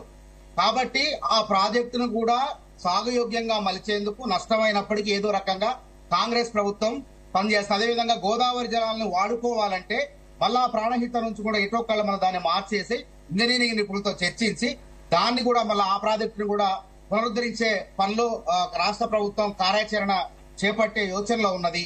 అదే మిగతా ప్రాజెక్టులు కూడా గోదావరి జలాలు మనం 1000 టీఎంసీలు అంటున్నాం, మరి కేటాయిస్తారు, కూర్చొని మాట్లాడుకుందాం. నిజంగా మనకు రావాల్సిన నికర జలాలు 1000 టీఎంసీలు. అట్లయితేనే మేము నిరభ్యంతర పత్రం ఏమంటున్నాం ఆంధ్రప్రదేశ్ ప్రభుత్వానికి, సిడబ్ల్యూసి, గోదావరి బోర్డు వాళ్ళకు కూడా మా 1000 టీఎంసీలు గోదావరిలో కేటాయించిన తర్వాత, ఎన్ఓసి ఇచ్చిన తర్వాత, నిరభ్యంతర పత్రం ఇచ్చిన తర్వాత, అదేవిధంగా కృష్ణా జలాలు 550 టీఎంసీలు, ఎందుకంటే 70% కృష్ణా నది మన పైన మన నుంచే వెళ్తుంది కాబట్టి ఆ జలాలు 550 టీఎంసీలు మాకు ఇచ్చిన తర్వాత, నిరభ్యంతర పత్రం ఇచ్చిన తర్వాత మీరు ఎన్ని ప్రాజెక్టులను కట్టుకోండి. Okay, right. దేవిప్రసాద్ గారు ఏం చెప్తారు? గతంలో 10 ఏళ్లు అధికారంలో ఉన్నటువంటి మీరు కూడా పూర్తి స్థాయిలో సరైనటువంటి ప్రాజెక్టులు కట్టలేదు, కేవలం కాళేశ్వరం మీదే ఫోకస్ పెట్టారు. అందుకే ఆంధ్రప్రదేశ్ వ్యవహార శైలి అలా ఉంది అనేది విమర్శలు. ఇంకా కాంగ్రెస్ నాయకులు అయితే, మన మానవతారాయ్ గారు లాంటి అయితే పూర్తిగా వృధా అంటున్నారు కాళేశ్వరాన్ని. ఏం చెప్తారు? కేంద్ర ప్రభుత్వ రంగ సంస్థ. Right, okay. దేవిప్రసాద్ గారు కంటిన్యూ మాట్లాడమంటారా? కంటిన్యూ అండి. ఇప్పుడు ప్రాణహిత చేవెళ్ల ప్రాజెక్ట్ అనేటువంటి పేరు మీద, ఎందుకంటే అప్పుడు తెలంగాణ ఉద్యమం జరుగుతుంది కాబట్టి ఆ ఉద్యమాన్ని పక్కదారి పట్టించడానికి ఆ రోజు ఉన్నటువంటి కాంగ్రెస్ నాయకులు చేసినటువంటి ప్రయత్నంలో భాగంగా ఏదో తూతు మంత్రంగా కేంద్రంలో అధికారంలో కాంగ్రెస్ ఉంది, మహారాష్ట్రలో కాంగ్రెస్ అధికారంలో ఉన్నప్పటికీ కూడా 2 రాష్ట్రాల మధ్య చర్చలు జరిపి సరైనటువంటి రీతిలో ప్రాజెక్టు నిర్మాణం చేయలేక కేవలం కాల్వలు తవ్వడానికి మొదలు ఇచ్చినటువంటి 17,000 కోట్ల ఎస్టిమేషన్ ని ఒక తట్టెడు మట్టి తీయకుండా 40,000 కోట్లకు పెంచి 10% మొబిలైజేషన్ అడ్వాన్స్ పెట్టి కాంగ్రెస్ జేబులు నింపింది కాంగ్రెస్ ప్రభుత్వం. దాన్ని ప్రజల ఆకాంక్షలకు అనుగుణంగా రిడిజైన్ చేసి 16 టీఎంసీలను 160 టీఎంసీలకు డిజైన్ చేసి భవిష్యత్ అవసరాలను దృష్టిలో పెట్టుకుని చేసేటువంటి ప్రయత్నం మేము చేసినాం. రెండవది కూడా నేను ఏమంటున్నా, ఇవాళ బంకచర్లకు సంబంధించినటువంటి అంశంలో ఇవాళ డెఫినెట్ గా బంకచర్ల వల్ల ఇంతకుముందు పెద్దలు వెంకటరమణ గారు చెప్పినట్టు ఇవాళ నికర జలాలకు, వరద జలాలతో ముడిపట్టి ఎవరు కూడా ప్రాజెక్టులు కట్టరండి. నికర జలాలకు సంబంధించినటువంటి అంశం మీద ఇవాళ నికర జలాల్లో కేటాయింపులో అన్యాయం జరిగిందని దశాబ్దాల కాలంగా తెలంగాణ అనేక సందర్భాల్లో చెప్పింది. అంతకుముందు విద్యాసాగర్ రావు గాని, నిపుణులు గాని, ప్రభుత్వాలు గాని అన్ని కూడా, మేము కూడా 299 టీఎంసీలకు సంబంధించి ఇది కేవలం అందులోనే అపెక్స్ కౌన్సిల్ లోనే మేము చాలా స్పష్టంగా చెప్పినాం, 299 టీఎంసీలు కాదు, మాకు రావాల్సింది 712 టీఎంసీల పైగా ఉంది, మాకు ప్రత్యేకమైనటువంటి బోర్డు వేసి మాకు కేటాయించాలంటే మొదలు మీరు కోర్టులో ఉపసంహరించుకోండి, మేము దాన్ని ప్రయత్నం చేస్తామని చెప్పి కేంద్రం చెప్పిన తర్వాత దాన్ని మానుకున్నటువంటి విషయం వెంకటరమణ గారికి కూడా తెలుసు. నేను ఏమంటున్నా, ఇప్పుడు జరగాల్సిందేంది, గోదావరి మీద బోర్డు వచ్చేటువంటి అవకాశం ఉంది. కేసీఆర్ గారు చాలా ప్రయత్నం చేసి సెక్షన్ 3 సంపాదించి ఇవాళ కేటాయింపులకు అవసరమైనటువంటి ఒక ప్రాతిపదికను వేసిండు. ఇవాళ గోదావరి మీద బోర్డు ఏర్పడుతున్నటువంటి సందర్భంలో బోర్డు ఏర్పడక ముందే ప్రాజెక్టులు కట్టుకుని హక్కులు సంపాదించుకోవాలని ఇవాళ ఆంధ్రప్రదేశ్ ప్రభుత్వం ప్రయత్నిస్తా ఉన్నది. దీన్ని అన్ని రాజకీయ పార్టీలు అతీతంగా నాకు రావాల్సినటువంటి వాటాను సంపాదించుకోవాల్సినటువంటి అవసరం ఉంది. ఇలా రేవంత్ రెడ్డి నాకు 500 ఇచ్చి 1000 ఇచ్చి మీరు ఏమైనా చేసుకోండి అంటే ఆయన ఎక్కడ ఇచ్చిందండి అధికారం? ఇలా డెఫినెట్ గా ఇలా 700కు పైగా టీఎంసీలు మనకు అక్కడ నికర జలాలు రావాల్సినటువంటి అవసరం ఉంది. గోదావరిలో బోర్డు వేసిన తర్వాత డెఫినెట్ గా ఇప్పుడు ఉన్నటువంటి 1000 కంటే కూడా ఎక్కువ వచ్చేటువంటి అవకాశం ఉంది. ఏవైనా వరద జలాల్లోకి పోతే వరద జలాల్లో కూడా ఇప్పుడు రేపు ఛత్తీస్గఢ్ కట్టుకుంటది, మహారాష్ట్ర కట్టుకుంటది, ఇంకెవరో కట్టుకుంటారు. ఇప్పుడు ఉన్నటువంటి ఫ్లో రేపు ఉండకపోవచ్చు. కాబట్టి నికర జలాల ఆధారంగా ఈ కేటాయింపులు చేసి మేము వరద జలాలు సముద్రంలో పోతున్నాయి కట్టుకుంటాము అనే బహానా పేరు చెప్పి ఇలా హయ్యర్ రిపేరియన్ రైట్స్ ను దెబ్బతీసేటువంటి విధంగా ఇవాళ ఆంధ్రప్రదేశ్ ప్రభుత్వం ప్రయత్నం చేస్తా ఉంది. ఇవాళ పర్యావరణానికి సంబంధించినటువంటి వెనక్కి తిప్పిన ఇవాళ కేంద్ర ప్రభుత్వం చాలా స్పష్టంగా దీని మీద దృష్టి పెట్టాల్సినటువంటి అవసరం ఉంది. ఇవాళ ఇటు రాష్ట్ర ప్రభుత్వం కానీ, బీఆర్ఎస్ కానీ, మిగతా ఇంజనీర్లందరూ కూడా ఇవాళ అనేక విషయాలు చెప్తా ఉన్నారు ఇందులో జరిగినటువంటి అన్యాయం మీద.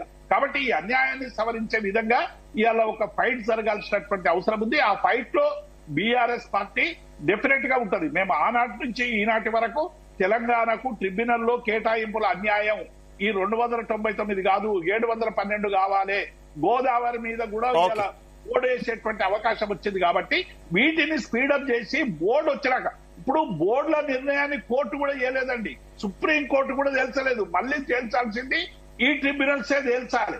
కాబట్టి డెఫినెట్ గా ట్రిబ్యునల్ దగ్గర మన సరైనటువంటి వాదనలు వినిపించి దీన్ని చేసుకోవాలి తప్ప ఏదో రేపు రాజకీయంగా చంద్రబాబు నాయుడు అధికారంలో ఉన్నాడు కాబట్టి ఎన్డీఏకు ఇబ్బంది లేకుండా ఉంది కాబట్టి రేపు ఏదైనా జరిగితే డెఫినెట్ గా తెలంగాణలో ఒక జల యుద్ధం జరగక తప్పదనేటువంటి విషయాన్ని స్పష్టం చేస్తారు. ఓకే ఓకే అమర్నాథ్ గారు ఏం చెప్తారు? కేంద్రం చొరవ తీసుకోవాలి అని కోరుతున్నారు. అటు ఆంధ్రప్రదేశ్ నుంచి కూడా రాజకీయ పక్షాలు కోరుకుంటున్నాయి. కానీ పైకి ఎంత చొరవ తీసుకోవాలని చెప్పినప్పటికీ కూడా కేంద్రం కొంత వెనకడుగు వేస్తుంది. కేవలం ఈ జల వివాదాల్లోనే కాదు, రెండు రాష్ట్రాల మధ్య ఉన్నటువంటి ఇంకా విభజన సమస్యల విషయంలో కూడా కేంద్రం ముందడుగు వెయ్యట్లేదు. కొంత రాజకీయానికి భయపడుతుంది. రెండు రాష్ట్రాల్లో ఎక్కడ నష్టం జరుగుతుందని, అందుకే తాసారం జరుగుతుంది అనేది మీ మీద ఉన్నటువంటి విమర్శ. ఏం చెప్తారు? ఎవరు విమర్శించారండి? ఇవాళ ఇప్పుడు ఎన్విరాన్మెంట్ ఏదైతే అప్రైజల్ కమిటీ ఉందో అది ఏ గవర్నమెంట్ కింద పనిచేస్తుందండి? కేంద్ర ఎన్విరాన్మెంటల్ మినిస్ట్రీ కింద పనిచేస్తుంది. వాళ్ళు పంపించిందే కదా ఈ రోజు రిటర్న్. సో మీరు కేంద్రం ఏం చేయట్లేదు, లేకుంటే కేంద్రానికి చిత్తశుద్ధి లేదని మాట్లాడడం తప్పైతుంది కదా. ఈ రోజు కేంద్ర ప్రభుత్వము చాలా కేటగారికల్ గా 2023లో ట్రిబ్యునల్ వేయడం ద్వారానే ఈ రోజు కృష్ణా జల వివాదం అనేది మళ్ళీ అంటే మళ్ళీ మనకు పంచే అవకాశం ఏర్పరిచిందే, ఆ ప్లాట్ఫామ్ ఏర్పరిచిందే కేంద్ర ప్రభుత్వము. ఈ రోజు అటు కృష్ణా నది జలాలు కావచ్చు, ఇటు గోదావరి రివర్ కావచ్చు. ఇప్పుడు Godavari river dispute tribunal award 1980 తర్వాత అంత ధైర్యంగా ఈ రోజు మళ్ళీ దాన్ని ట్రిబ్యునల్ వేసి మళ్ళీ అవార్డు చేయండి అన్ని రాష్ట్రాలకు అంటే, ఇందాక మిత్రులు చెప్తున్నట్టు అటు మధ్యప్రదేశ్, ఛత్తీస్గఢ్ కావచ్చు, మహారాష్ట్ర కావచ్చు, తెలంగాణ కావచ్చు, ఆంధ్రప్రదేశ్ కావచ్చు, ప్రతి రాష్ట్రం యొక్క వాటా తేల్చండి.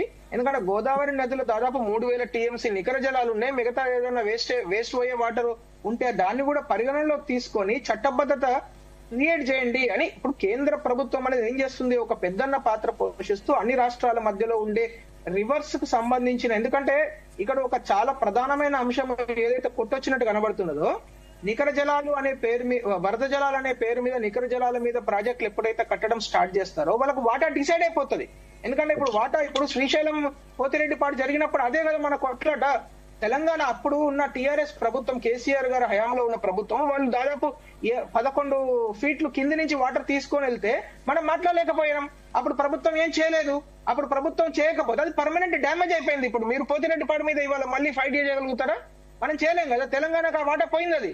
సో దయచేసి అర్థం చేసుకున్నది, ఒక్కసారి once it is awarded, once it is decided, once it is on the paper 50 సంవత్సరాలు పడుతుంది సార్ మళ్ళీ కొట్లాడడానికి. ఇప్పుడు 1976 లో జరిగిన తప్పిదం వలన బచావత్ ట్రిబ్యునల్ ఈ రోజు వరకు మనం ఫైట్ చేస్తున్నాం కదా.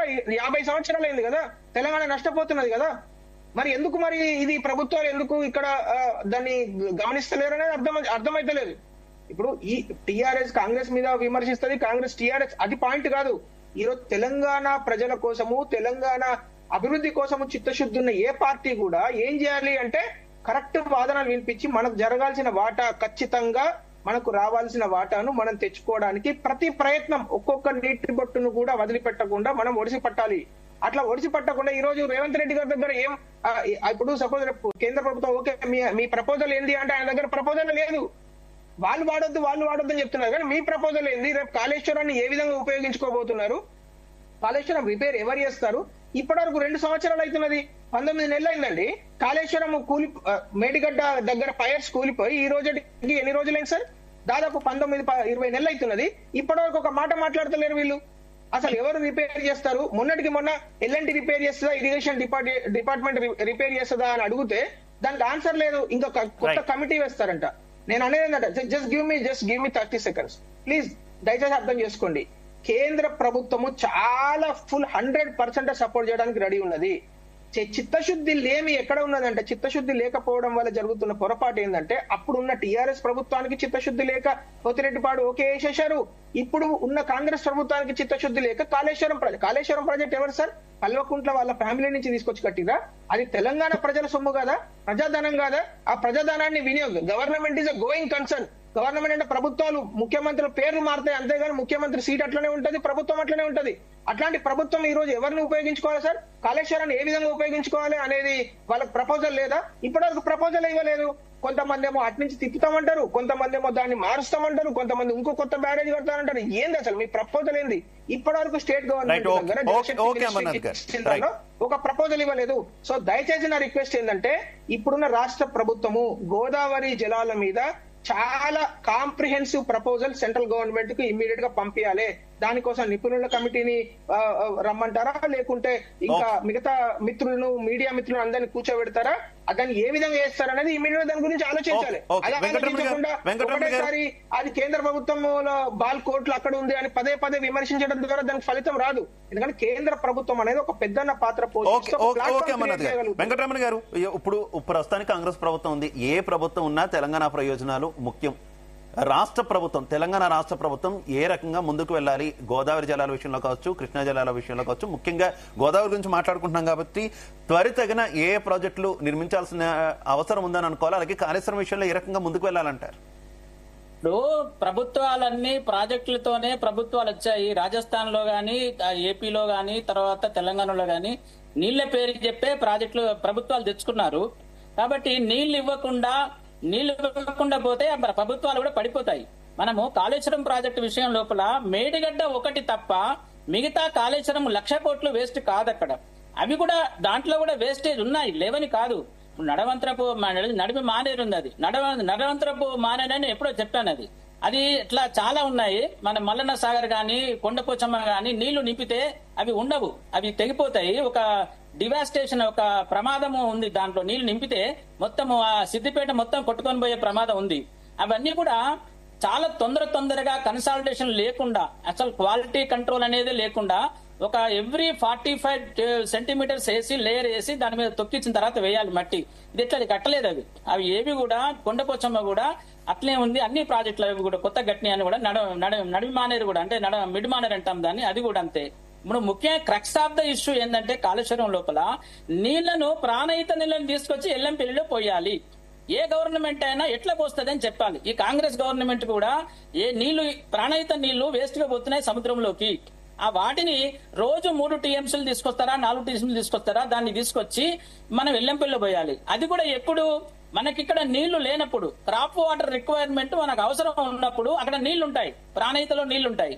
ఆ నీళ్లను మనము తెచ్చుకునే దాన్ని సిమ్యులేషన్ స్టడీస్ అంటారు. మనం simulation studies of the project అంటే క్రాప్ వాటర్ రిక్వైర్మెంట్ మనకు ఏ నెల లోపల నీళ్ళు అవసరమో, ఇక్కడ మనకు రెయిన్ వాటర్ లేకుండా, తర్వాత ఇక్కడ ఉన్నటువంటి ప్రాజెక్టులతో నీళ్లు లేకుండా ఉన్నప్పుడు స్టెబిలైజేషన్ చేయడం కోసము ప్రాణహిత నుంచి మనం నీళ్లు తెచ్చుకోవాలి. కాబట్టి ఆ ప్లానింగ్ చేయాలి ఎవరున్నా గానీ. ఇప్పుడు కేసీఆర్ చేయలేదు, ఆయన ఏదో ప్రాజెక్టులు కట్టాడు, 1,00,000 కోట్లు హంగామా సృష్టించాడు, బూస్టప్ చేశాడు, అది చాలా జరిగింది అది. కాబట్టి ఈ ప్రభుత్వం కూడా ఇప్పుడు చేయాల్సిన పని ఏంటంటే ప్రాణహిత నీళ్లను, అది చాలా ప్రెషియస్ వాటర్. ఇంకా ప్రాణహిత నీళ్లు ఎందుకుంటున్నాయంటే అక్కడ స్ప్రింగ్స్ ఉన్నాయి. నేను అక్కడ పనిచేశాను ప్రాణహిత లోపల, నా ఫస్ట్ అపాయింట్మెంట్ 1988 లో అక్కడనే. ఆ స్ప్రింగ్స్ కి అప్పుడు మేము ఛానలైజ్ చేసి అక్కడ పక్కనే చాలా స్ప్రింగ్స్ ఉన్నాయి. చెరువులలో కూడా నీళ్లు ఉంటాయి, 365 days నీళ్లు ఉంటాయి అక్కడ. ఈ వన్యమృగాలకు వాటికి వీటికి చాలా వాటికి ఉపయోగపడుతున్నాయి. సో ప్రాణహితల నీళ్లు స్ప్రింగ్స్ ద్వారా వస్తున్నాయి. అవి ఆ నీళ్లను మనకు తాటి చెట్టు అంత లోతు నీళ్లుంటాయి తుమ్మిడి చెట్టు దగ్గర. ఇప్పుడు కూడా మేము పోయినప్పుడు ఎండాకాలంలో కూడా తాటి చెట్టు లోతు నీళ్లుంటాయి అక్కడ. సో ఆ నీళ్లను తీసుకోవడానికి మనం ప్రయత్నం చేయాలి, ఏ గవర్నమెంట్ అయినా. ఇంకొక సోర్స్ కూడా మనకు ఉన్నది, ఎల్జే మడుగు అని ఒకటి మంత్రి దగ్గర ఉంది.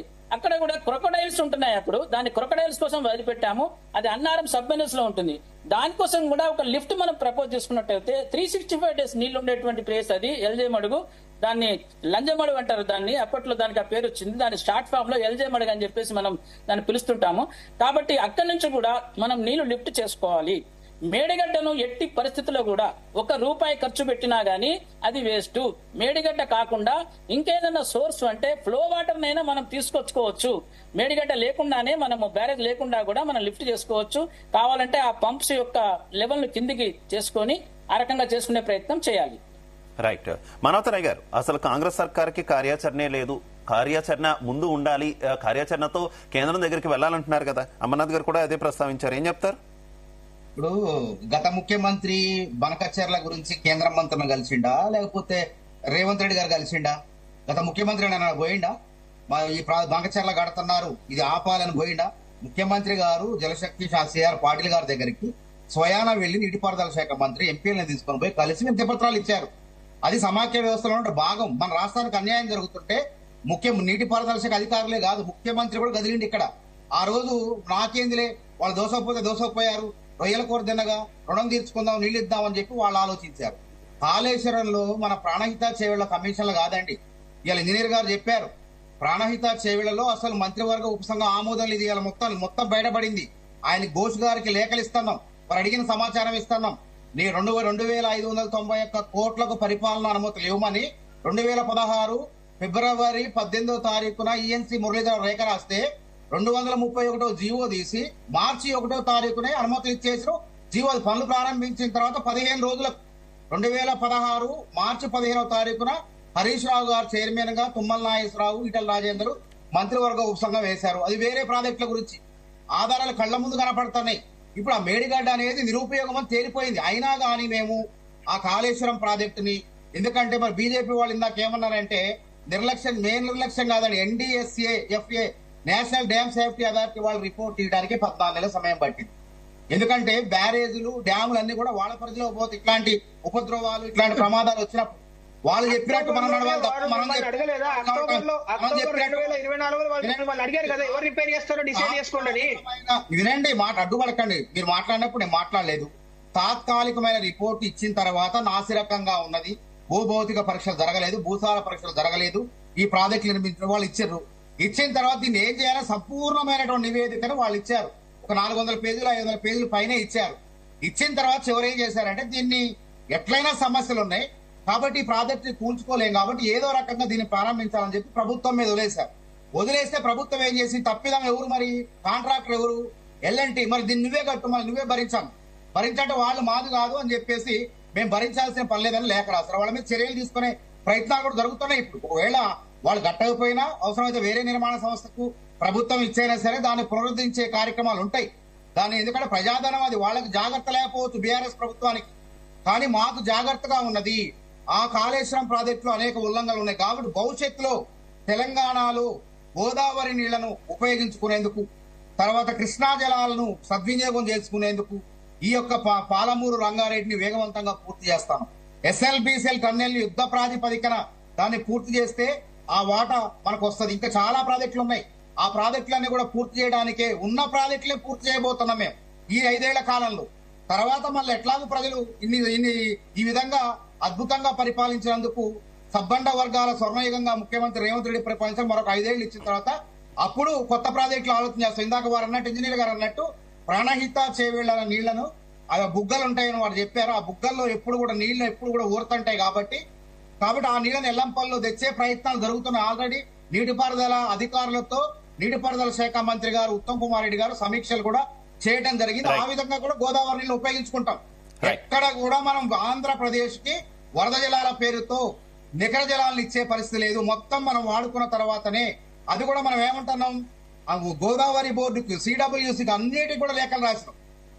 అందుకే ఇద్దరు ముఖ్యమంత్రులు ఏం చేశారు, ఒక రోజు ఆయన కూర్చొని మాట్లాడదామని చంద్రబాబు నాయుడు, తర్వాత రేవంత్ రెడ్డి గారు కూడా ఇది కొట్లాడితే కాదు, కూర్చొని న్యాయబద్ధంగా ఎవరి వాటా ఏందో తేల్చుకుంటే మన సమస్య పరిష్కారం అవుతుంది. అంతేగాని బిర్యానీలు, చేపల కూరలు తింటే పరిష్కారం కాదు. దేవిప్రసాద్ గారు కంక్లూడ్.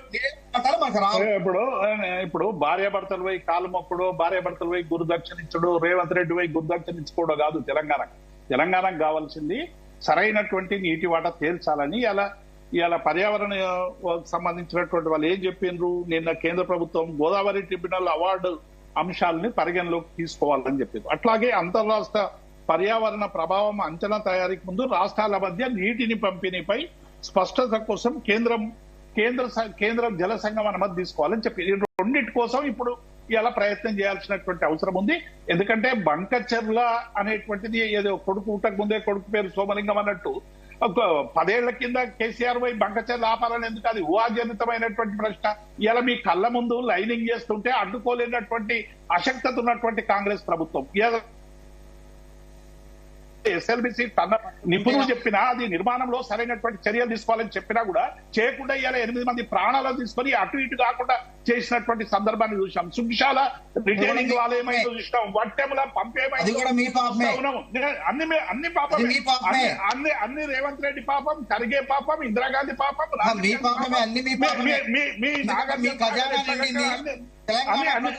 ఎండింది. మీ ఖజానా 1600 కోట్లు ఎండింది. దేశంలో ధనికవంతమైన పార్టీ ఎట్లొచ్చినాయి? ఈ ప్రాజెక్ట్ లో కమిషన్లు తీసుకొని మీరు మీ యొక్క భవనాలు కట్టుకున్నారు, ఈ గోల్ లేదు. టీఆర్ఎస్ భవనం 20 ఏళ్ల క్రితం కడితే నెర్రెలు బారలేదు, కానీ కాళేశ్వరంలో మేరీగడ్డ కూలుతుంది. కాంగ్రెస్ హయాంలో కట్టిన నాగార్జున సాగర్, శ్రీశైలం ఈ నెర్రెలు బారలేదు. కానీ మీ హయాంలో కట్టిన మేడిగడ్డ సుందిళ్ళ అన్నారాలు పిల్లర్ రాయని కుమ్మిపోతాయి భూమిలోకి. ఇది మీ యొక్క పరిస్థితి. ఢిల్లీలో కట్టిన మన భవనం ఏమన్నా నెలలు వచ్చినాయా చెప్పండి? అంటే మీదైతే అట్లా, ప్రజల సొమ్ము అయితే ఇట్లా అనేది ప్రజలకు అర్థమైపోయింది. కాబట్టి ఇకనైనా సరే అబద్ధాలు మాట్లాడకుండా వాస్తవాలు ప్రజలకు చెప్పండి. ఇప్పుడు కాదండి ఊరికే ఇట్లా మురగడం ద్వారా ఉరగడం ద్వారా నేను అదే చెప్తున్నాను. వాళ్ళు చెప్పిన తర్వాత మిగతా రాజకీయ పార్టీల అభిప్రాయాలు చెప్తా ఉంటాయి. ఇదేం బుల్లోజు? ఒక ఆయనేమో నిరుద్యోగుల గురించి మాట్లాడితే చేయి చేసుకుంటారు, లేకుంటే బంకచర్ల గురించి అడిగితే దాడి చేస్తారు. నిరుద్యోగుల ఓకే ప్లీజ్ ఇంటరప్షన్ వద్దు మానవతరాయ్ గారు, ప్లీజ్ ఇంటరప్షన్ వద్దు మానవతరాయ్ గారు, మనం టాపిక్ డైవర్ట్ అవ్వద్దు. రైట్, ఓకే అమర్నాథ్ గారు వస్తున్నా, వెంకటరమణ గారు వస్తున్నా,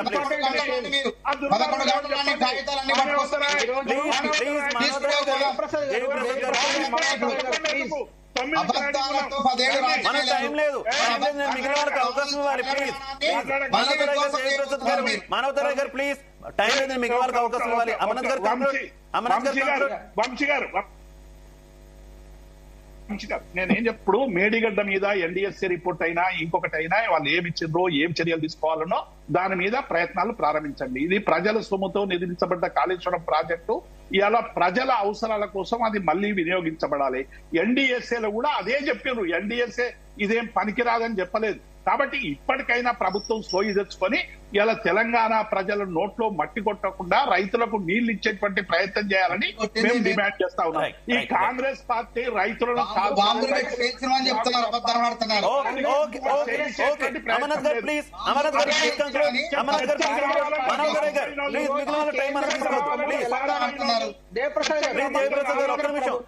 మిగిలిన వరకు నేను టైం ఇవ్వాలి, టైం లేదు. ప్లీజ్ అమర్నాథ్ గారు కంటిన్యూ. కేంద్ర ప్రభుత్వము, మోడీ గారి ప్రభుత్వము తెలంగాణ అభివృద్ధి కోసము, తెలంగాణ నీటి కోసము, తెలంగాణ ప్రజల కోసము 100% చిత్తశుద్ధితో ఉన్నది. ఇటువంటి ఒక మంచి అవకాశాన్ని ఉపయోగించుకొని ఈ రాష్ట్ర ప్రభుత్వము వెంటనే అంటే రెండు నదులకు సంబంధించిన జలాలను ఏ విధంగా ఉపయోగించుకోబోతున్నాం ఒక కాంప్రిహెన్సివ్ ప్రణాళిక ఇస్తే దాని ప్రకారం ముందుకెళ్లే అవకాశం ఉంది. బనకచెర్ల దయచేసి అర్థం చేసుకోండి, it is too early to celebrate. Banakacherla విషయం just the file is returned. మీరు ఎందుకంటే పర్యావరణమే, ఎందుకంటే రేపు సిడబ్ల్యూసి అనుమతులను మీరు ఎట్లా అడ్డుకుంటారు? ఆ తర్వాత కోర్టులలో ఒడిశా కావచ్చు, ఛత్తీస్గఢ్ కావచ్చు, రెండు ప్రభుత్వాలు కోర్టులలో ఆల్రెడీ కేసులు వేసినాయి. దాన్ని ఎట్లా వీళ్ళు అడ్డుకుంటారు? పోలవరం నుంచి లిఫ్ట్ చేయడానికి నికర జలాలా లేకుంటే వరద జలాలా అనే దాని మీద కోర్టులో ఏ విధంగా ఫైట్ చేస్తారు? ఇదంతా ఒక కాంప్రిహెన్సివ్ ప్రణాళిక. ఇప్పుడు ఈ రోజు మరి మధ్యాహ్నం 3 గంటలకు మరి ఉత్తమ్ కుమార్ రెడ్డి గారు చెప్పారా చూడాలి.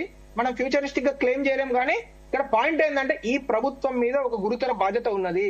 ఎందుకంటే మన రాష్ట్రానికి సంబంధించిన, మన ప్రజలకు సంబంధించిన రెండు నదులలో ఉన్న వాటాలను మనకు అందిపుచ్చుకోవడానికి కేంద్ర ప్రభుత్వం పూర్తి స్థాయిలో ప్లాట్ఫామ్స్ క్రియేట్ చేసి 1980 నుంచి ఓపెన్ చేయని గోదావరి వాటర్ డిస్ప్యూట్ ట్రిబ్యునల్ కావచ్చు, ఇటు బ్రిజేష్ కుమార్ ట్రిబ్యునల్ కృష్ణా నది కావచ్చు, రెండింటికి కూడా చాలా ఈ రోజు తెలంగాణ తీసుకోవాల్సిన అక్కర ఉన్నది. అమర్నాథ్ గారు చెప్పినట్టుగా ట్రిబ్యునల్ అనేది కేంద్ర ప్రభుత్వం ఏర్పాటు చేయడం మనకు చాలా సంతోషం. ఎందుకంటే మనకు మొదటి మెట్టది, ఒక విజయం అది మనకు ట్రిబ్యునల్ లో డిసైడ్ చేయడము. అదే రకంగా ఇప్పుడు మేడిగడ్డ మేము ఒక నోట్ తయారు చేశాము, టెక్నికల్ నోట్. అది మన సీఎం గారికి ఇద్దామని అనుకుంటున్నాము. మానవతరాయ్ గారు మాకు అది ఇప్పించే ప్రయత్నం చేస్తే బాగుంటుంది. అది మేము association of retired Hyderabad engineers అని చెప్పేసి భీమయ్య గారు, అప్పుడు కేసీఆర్ కి రైట్ హ్యాండ్ గా ఉన్నటువంటి భీమయ్య గారు ఇరిగేషన్ లో, వారు తయారు చేసి ఇచ్చారు. మేము అసోసియేషన్ తరఫున ఇవ్వాలనుకుంటున్నాము, తయారు చేసి పెట్టాము. అది కూడా ఇస్తున్నాము. మేడిగడ్డ మీద ఒక పైసా ఖర్చు పెట్టినా గానీ మళ్ళీ రిపేర్ అయ్యడానికి ఛాన్స్ ఉన్నది. కాబట్టి ఒక మేడిగడ్డను తప్ప మిగతా కాళేశ్వరాన్ని మనం అందరం యూజ్ చేసుకోవాలి. దాన్ని అది ఉట్టిగానే పైపులు గానీ మోటార్లు గానీ అవన్నీ మనకు కాస్ట్లీ, మనం 1,00,000 కోట్లు పెట్టి కొన్నాము. కాబట్టి వాటిని యూజ్ చేసుకోవాలి. ఇంకా ఇక్కడ కాకపోతే ఇంకెక్కడికైనా తీసుకెళ్లి యూజ్ చేసుకోవాలి. దాని గురించి రివ్యూ చేయాలి. అట్లే కేంద్ర ప్రభుత్వము కూడా సిడబ్ల్యూసి అనుమతులు ఇచ్చేటప్పుడు అవి అక్కడ కొంత మేనేజ్మెంట్ చేసి తెచ్చుకున్నారు. పోలవరం కూడా అట్లే తెచ్చుకున్నారు, కాళేశ్వరం కూడా అట్లే తెచ్చుకున్నారు. నీళ్లకి అంటే నీళ్లు లేని నీళ్లను చూయించుకొని, అంటే పోలవరం ఇచ్చిన తర్వాత కాళేశ్వరంకు నీళ్లు ఉండవు. కానీ అక్కడ సిడబ్ల్యూసీ లో మేనేజ్ చేసుకొని ఇప్పుడు బంగచర్లో కూడా తెచ్చుకుంటారు, తప్పేం వాళ్ళు ఏదో చేసుకుంటారు, వాళ్ళ ప్రయత్నం వాళ్ళు చేసుకుంటారు, బెదిరించో నయానో భయానో చేసి. కాబట్టి ఇటువంటి జరగకుండా కేంద్ర ప్రభుత్వం కూడా రెస్పాన్సిబుల్ అవుతుంది. కాబట్టి సిడబ్ల్యూసీ అంటే కేంద్ర ప్రభుత్వమే సిడబ్ల్యూసీ. కాబట్టి సిడబ్ల్యూసీ లో కూడా వ్యాప్కోస్ సార్, రెండు ట్రిబ్యునల్స్ ఓపెన్ ఉన్నాయి. ఇప్పుడు ఓపెన్ అనేది ఉంది, రెండు ట్రిబ్యునల్స్ వినడానికి రెడీ ఉన్నాయి అనేది కేంద్ర ప్రభుత్వం ప్లాట్ఫామ్ క్రియేట్ చేసింది కదా. గోదావరి ట్రిబ్యునల్ డిస్ప్యూట్ ట్రిబ్యునల్ నిన్ననే కదా. Okay thank you so much Venkataramana గారు, థ్యాంక్ యూ సో మచ్ దేవి ప్రసాద్ గారు, thank you so much Manavata Roy గారు, thank you so much Amarnath గారు. అందరికీ కూడా ధన్యవాదాలు డిబేట్ లో పాల్పంచుకున్నందుకు. మొత్తంగా చూసుకుంటే రాజకీయ విమర్శలు ప్రతి విమర్శలతో తావు లేకుండా బనకచెర్లను ప్రాజెక్టును అడ్డుకునేందుకు తెలంగాణలోని అన్ని రాజకీయ